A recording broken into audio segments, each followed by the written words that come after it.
I am back. Tim's in hand. Don't really drink coffee. It's kind of a new look. We're at the dealership. I haven't really been here much in the last year, obviously due to COVID, but we are back. I am truck shopping, and this is kind of the route we're gonna go. I'm taking a Trail Boss home for a little bit, so we're gonna do some videos and reviews and see how she drives and see how it makes me feel. So we put an hour on the road in the Trail Boss. Truck drives great. I mean, it's a new GM. I absolutely love how they drive. And when most people buy or just honestly review these trucks, they compare it to driving, you know, SUVs and whatever else. This is a truck.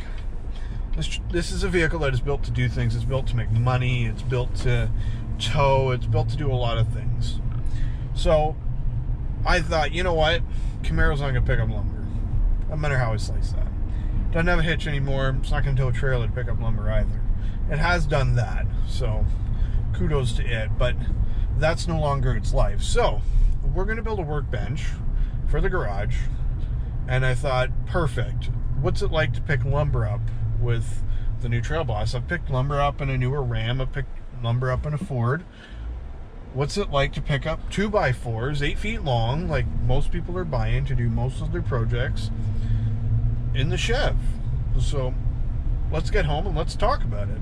A lot of people will argue back and forth on box size because obviously a full-size 8-foot box will fit wood and you can close the tailgate. But most of the trucks now come with crew cabs and short boxes, and most of the time when you have a short box and a short box and you're picking up 8-foot lumber, it hangs way past the back of the truck. Well, ironically, because the box is so deep, the tailgate's so long that once it goes down, even though this has a 5.5-foot box, the 8-foot lumber is still pretty much flush with the tailgate. I've also noticed that the tailgate doesn't drop flat. It kind of sits up a little bit, I'm assuming to help keep stuff from sliding out. But again, I have no idea. That's just something that I noticed. Really impressed. I like this whole truck life thing.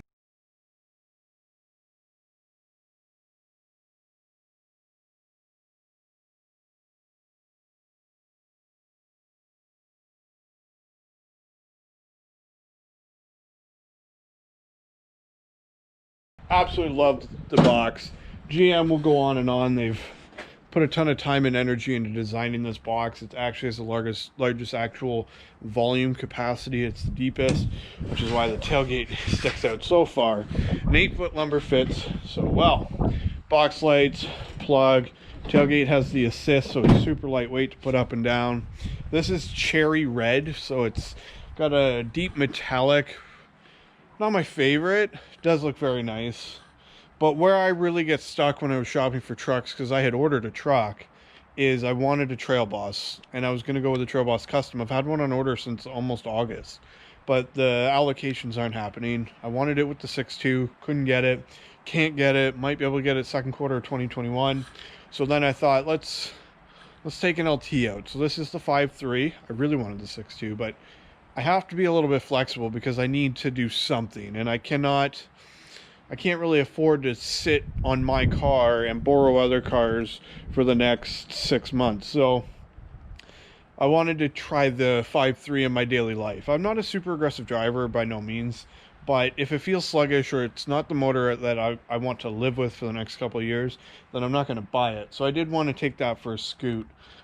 This does have the Trail Boss tips on it, which, whatever, we're going to MBRP this, as I'm sure you guys are well aware, because that is life. MBRP and trucks go together, and everybody knows that. But I do like the truck. This particular one has an MSRP in Canadian bucks of like 68 grand, so it has a lot more bells and whistles than I'm necessarily looking for. It's got sunroof, it's got the back window, it's got all the storage compartments in the back seat, inside and under, and we'll go through a bit more of a thorough tour of it. But this is the 2021, so it actually has the wireless CarPlay, which is pretty neat. I've never actually played with that yet. But yeah, Trail Boss LT. She's actually a really beautiful truck.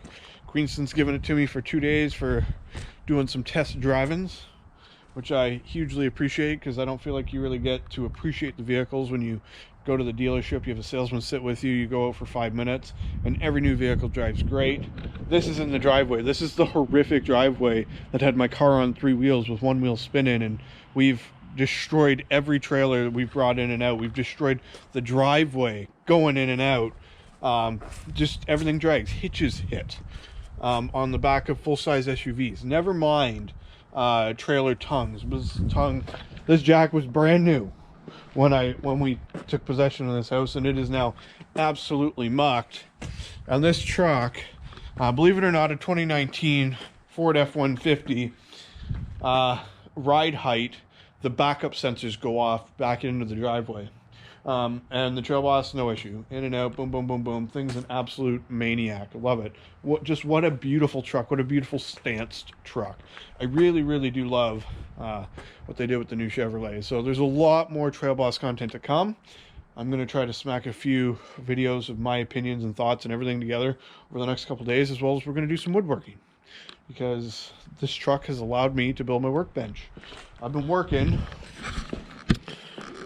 on this piece of MDF for a while, and these folding sawhorses. So I'm going to build it at the same height as my table saw here, so I have a better run and I don't have to hover the 8-foot sheets of MDF around when I'm doing cabinet building and designing and doing different things. We're going to get this shop sorted on this Trail Boss and Queenston Chevrolet. Huge shout out to them for making this happen.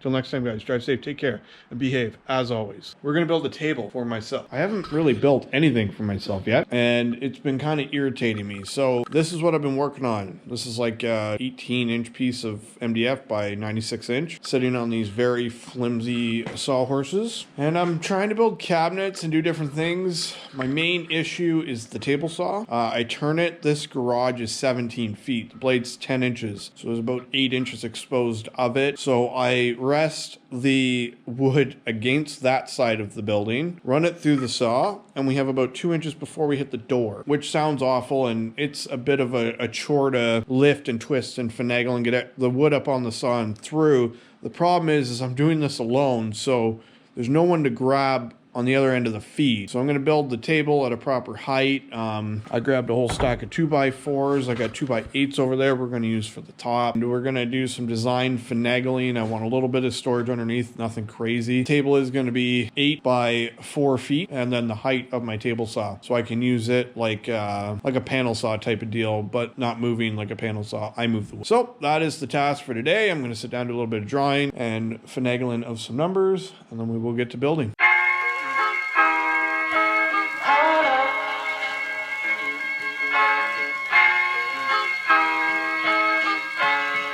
So in love with you.